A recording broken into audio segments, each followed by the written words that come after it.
সকল বাইক চালিত ভাই অতিরিক্ত তেল পড়ার সমস্যার সমাধান কখনোই পাচ্ছেন না, তাদের জন্য এই ভিডিওটা। এটা কিন্তু কার্বোরেটর, আর এই কার্বোরেটরের তেল পড়ার সমস্যা কিন্তু ইদানিং এত পরিমাণ বেড়েছে যে বলার ভাষা নেই। তো এক এক কথায় আমি সমাধান আজকে করে দিব। এই যে দেখতে পাচ্ছেন যে এই যে ফ্লোটটা কিন্তু আর ফ্লোট পিনটা দুইটাই কিন্তু নষ্ট হয়ে গেছে, সেহেতু এই দুইটা পরিবর্তন করলে ইনশাল্লাহ সঠিক সমাধান হয়ে যাবে। আর আপনারা যখন ফ্লোট পিন পরিবর্তন করবেন তখন মূলত অরিজিনালটা লাগাবেন। দেখেন এটা অরিজিনাল একদম ফ্লোট পিন।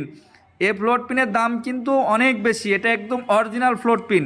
আর এই প্যাকেটের অরিজিনাল ফ্লোট পিন লাগালে ইনশাল্লাহ সঠিক সমাধান হয়ে যাবে। আর ওই বাইকের কখনোই তেল পড়বে না, কার্বোরেটর অত টাকাতে পরিবর্তন করার দরকার নাই। আর অবশ্যই খোলার সময়, পালসার বাইকের বিশেষ করে খোলার সময় কিন্তু এই হাউজিং নষ্ট হয়ে যায়, ফেটে যায়।